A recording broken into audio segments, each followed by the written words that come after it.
The lake has gotten to the point of no return, and the passage of time is now going to begin to show this lake that it needs to change. The rain is representative of an event that affects the lake so deeply that it begins to point it in a new direction. And we see this new direction as a small tributary forming. Because as we can see, the lake is totally secluded. It's cut off from anything flowing in or out that could potentially clean it out. And then after the rain has come and the cloud has passed by, we see a claw coming in to try to remove the vehicle from the lake. Now, this is kind of an abstract thought, because we don't see where the claw is coming from, we don't see who controls the claw. All we can see is the claw desperately trying to pull this thing out. And what this symbolizes is the actual lake itself, the mind that is polluted so terribly, trying to free itself from its polluted state. Just miserably pulling, trying to get this car out of here. It's addiction to drugs, it's addiction to sex, alcohol, anything. Being dependent on all these selfish activities. And as you can see, the claw fails completely. And what's even more interesting is that the car is even more stuck in the lake now. It's even worse than it was before. And this is often the case when people try to give something up. They try and they fail so many times that they start to think, well, it just can't be done. And then the car is just totally stuck. It'll never come out by that clog because they have no faith that they can get it out. This lake could not be compared to quicksand, such that it holds everything inside it. The harder you pull, the harder it'll pull back. And anything that goes near it is going to be pulled in with it. And then we see the man come by again, and he doesn't even walk by it. He stays away from it the whole time. He tries to get away from it as quickly as possible. And then we see the rain come again. And the tributary continues to grow. And that rain triggers another claw to come in. The claw is trying to remove the tire this time. He's not going to try to attempt the car again. He's going to try for the tire. And once again, it fails. And we see the rains come again. The rains pour down, and they expand that tributary again. Further events in this mind's life are forcing it to see that it is useless on its own. The mind is so far gone that no attempt to free itself of this pollution is lasting. Nothing.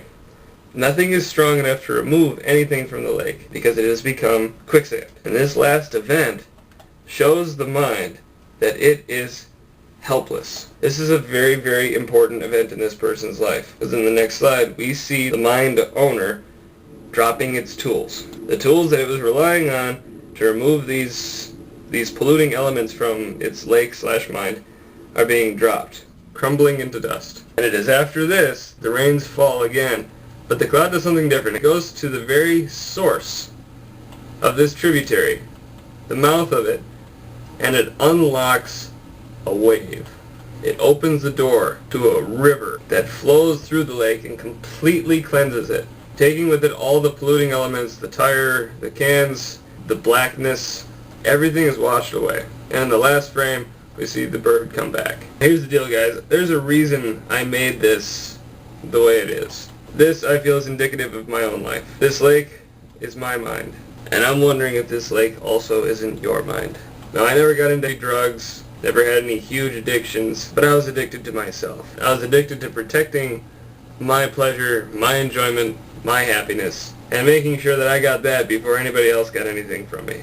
And that's what this lake is, just a suction force. It's got nothing to give, it's only going to take. But believe me, I was pulling like mad with my tools. Every week, I was trying to get that car out, or the tire out, and stop them from constantly causing me problems. And finally, one singular event caused me to drop them, just drop the tools. And for me, the next step was to give my life to Christ. And that is the river flowing through me. Now, what I want to highlight here is that the only difference between this lake now and the lake before is the river flowing through it. Things can still be thrown into this lake. It can still be polluted, but they'll be carried away. There's an entrance and an exit to this lake now. Things aren't going to be perfect. There's still going to be cans thrown in, maybe even a tire or two, but the river's going to take it away. Another thing I want to highlight, without the cloud, without the rain falling on this lake and showing it a new path, this lake would stay polluted forever. And guess what? If the rain didn't keep falling, that tributary would dry up.